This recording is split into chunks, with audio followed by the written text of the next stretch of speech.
ध्यान दो, exercise number 11.2 class 8 का 10वां नंबर क्वेश्चन क्या बोला है देखो।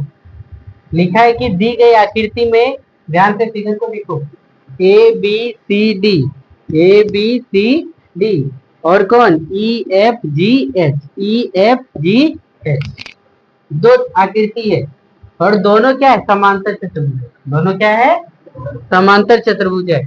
तो बोला देख रहे हो, इसी एक्स का मान ज्ञात करने के लिए, समझ रहे हैं? इसका मान ज्ञात करने के लिए बोला है, इस x का मान ज्ञात करने के लिए बोला है। तो हम लोग कंडीशन कई अपना सकते हैं, कंडीशन अपना सकते हैं क्या देखो, एक कंडीशन अपना सकते हैं कि ए बी सी डी एक ऐसा चतुर्भुज है, समानांतर चतुर्भुज है। तो समांतर चतुर्भुज में लगातार दो आसन कोणों का योग कितना होगा, 180। तो ये 130 है, तो इस कोण का मान कितना होगा, 130 में से 180 में से 130 घटा दिए कितना निकल जाएगा, 50। इस कोण का मान कितना मिल गया, 50। अब फिर से ध्यान दो, ई एफ जी एच, ध्यान से समझिएगा फिगर को, ई एफ जी एच, कौन सा, ई एफ जी एच। अब समांतर चतुर्भुज है, और जब समांतर चतुर्भुज है तो आमने सामने वाला कोण भी क्या होगा, बराबर होगा। तो ई 70 डिग्री है, तो ये भी कितना होगा, ये हम कितना निकाले, 50 डिग्री, ये कितना निकाले, 70 डिग्री। 50 और 70 कितना हो गया, 120। 50 और 70 कितना हो गया, 120। अब देखो एक त्रिभुज है एच सी, और यहाँ कुछ लिखा है क्या नाम, कुछ नाम लिखा है क्या, नहीं लिखा है तो नाम लिख देते हैं अपने मन से, वो है ना, एच सी ओ का एक त्रिभुज हो जाएगा।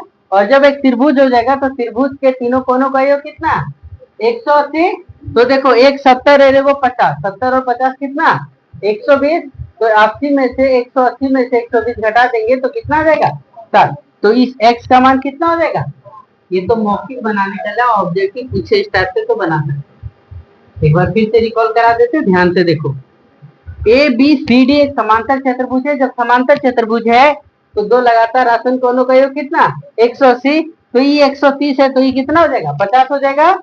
अब फिर देखो समांतर चतुर्भुज के आमने सामने वाला कौन क्या, बराबर, ये 70, तो यह कितना हो जाएगा, 70। तो 70 और 50 कितना हो गया, 120।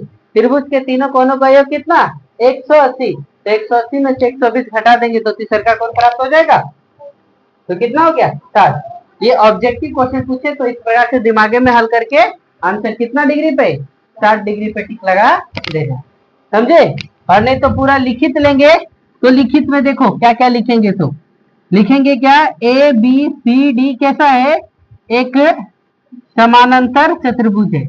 जितना बोले ना आप लोग को उतना ही क्या करेंगे, लिखेंगे। ए बी सी डी कैसा चतुर्भुज है, समांतर चतुर्भुज है ना। तो हम लोग क्या जानते हैं कि समानांतर चतुर्भुज में लगातार दो आसन कोणों का योग कितना होगा, 180 डिग्री होता है। कितना होता है, 180 डिग्री। तो देखो angle A D C plus angle D C B plus angle D C B बराबर कितना, 180। तो ए डी सी का मान कितना, 130 plus angle D C B का मान पता नहीं, तो डी सी बी का मान लिखना पड़ेगा। तो एंगल डी सी बी बराबर कितना, 180 माइनस 130 बराबर कितना, 50 डिग्री। यानी इस कोण का मान हम लोग कितना निकाल लिए, 50 डिग्री। अब फिर से पुनः से लिखेंगे, और क्या लिखेंगे देखो, पुनः क्या कि ई एफ जी एच, कौन सा, ई एफ जी एच कैसा है, एक समानांतर चतुर्भुज है। ई एफ जी एच कैसा चतुर्भुज है, समांतर। तो समांतर चतुर्भुज है तो आमने सामने वाला कोण भी क्या होगा, बराबर होगा। तो क्या लिखेंगे, समानांतर चतुर्भुज के कारण से, समांतर चतुर्भुज के कारण से एंगल ई एफ जी बराबर एंगल जी एच ई कोण बराबर कितना होगा, एक कोण होगा। तो ई एफ जी का मान कितना, 70 डिग्री। तो एंगल जी एच ई का मान भी कितना, 70 डिग्री। इसलिए एंगल जी एच ई बराबर कितना, 70 डिग्री।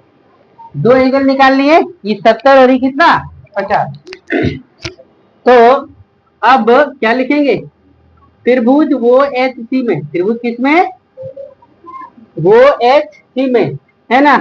त्रिभुज के गुण से, किसके गुण से, त्रिभुज के गुण से angle G H E plus angle H C O plus angle C O H plus angle C O H बराबर कितना, 180।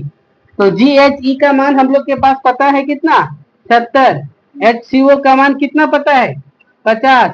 और सी ओ एच का मान कितना लिखा हुआ है, एक्स बराबर कितना, 180। तो एक्स बराबर 180 और 70 और 50 जोड़ देंगे कितना हो जाएगा, 120।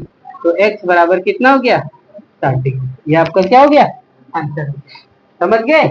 ये आप लोग का एक्सरसाइज नंबर 11.2 खत्म।